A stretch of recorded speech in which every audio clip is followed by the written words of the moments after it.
ये है talks news network और आप देख रहे हैं पॉलिटॉक्स, राजनीति का कच्चा चिट्ठा। राजनीतिक गतिविधियों में बढ़ चढ़कर मोर्चा संभालने वाले भाजपा के नंबर 2 नेता और गृह मंत्री अमित शाह इन दिनों कहां गायब है? कोरोना महासंकट काल में उन्होंने चुप्पी क्यों साध रखी है? कांग्रेस समेत समूचा विपक्ष केंद्र की भाजपा सरकार पर महामारी की नाकामियों का ठीकरा फोड़ रहा है। उसके बावजूद पार्टी के मुख्य रणनीतिकार मौन की मुद्रा में हैं। 5 राज्यों के खत्म हुए विधानसभा चुनाव में बंगाल की चुनावी जनसभाओं में दहाड़ने वाले अमित शाह को अचानक क्या हो गया? बता दें कि पिछले महीने की 22 अप्रैल को शाह ने आखिरी बार बंगाल में चुनावी रैली की थी। उसके बाद न उनका कोई बयान, न ट्वीट और न ही देश में ऑक्सीजन वैक्सीन की कमी पर विपक्ष के तीखे सवालों और दिल्ली में सेंट्रल विस्टा प्रोजेक्ट पर रोक लगाने की मांग को लेकर गृह मंत्री ने कोई जवाब नहीं दिया। शाह का चुप्पी धारण करने का कारण बंगाल चुनाव में मिली भाजपा को हार का असर तो नहीं। 2 मई को चुनाव नतीजों के बाद भाजपा को बंगाल में मिली हार के बाद गृह मंत्री अमित शाह की कोई बड़ी प्रतिक्रिया या बयान नहीं आया, जबकि प्रधानमंत्री मोदी लगातार कोविड-19 को लेकर आए दिन बैठक और तैयारियों की समीक्षा करने में लगे हुए हैं।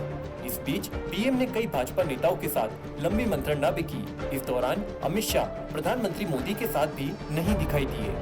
आपको बता दें, यह कोई पहला महत्वपूर्ण मौका नहीं है जब अमित शाह गायब हुए हो।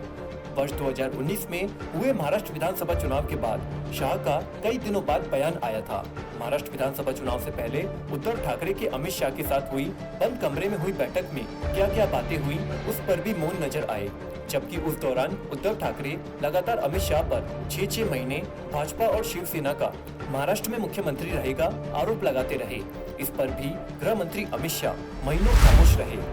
पिछले वर्ष दिल्ली में विधानसभा चुनाव परिणामों के बाद भाजपा की हुई किरकिरी के बाद भी अमित शाह कई दिनों तक गायब हो गए थे। इसके साथ राजधानी दिल्ली में हुए नागरिकता संशोधन बिल को लेकर हिंसा पर भी उन्होंने फैसला लेने में देर की। केंद्र सरकार ने उस दौरान राष्ट्रीय सुरक्षा सलाहकार अजित डोभाल को बातचीत करने के लिए भेजा था।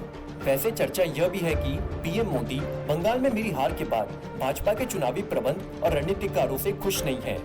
बता दें कि चुनाव प्रचार के दौरान गृह मंत्री अमित शाह ने बंगाल में भारतीय जनता पार्टी के लिए 200 से अधिक सीटें जीतने का दावा किया था, लेकिन पार्टी मात्र 70 सीटों पर ही सिमट गई। मुख्यमंत्री पद की शपथ लेने के बाद ममता बनर्जी आए दिन केंद्र सरकार पर हमलावर है, लेकिन अमित शाह की ओर से ममता को जवाब नहीं दिया जा रहा। वहीं कांग्रेस की छात्र इकाई national student union of India के महासचिव नागेश करियप्पा ने केंद्रीय गृह मंत्री अमित शाह के खिलाफ दिल्ली पुलिस में पिछले दिनों गुमशुदगी की रिपोर्ट दर्ज कराई है। करियप्पा ने कहा कि राजनेता राष्ट्र की सेवा करने के लिए होते हैं और देश के लोगों की देखभाल करते हैं और संकट की स्थिति होने पर भागते नहीं हैं।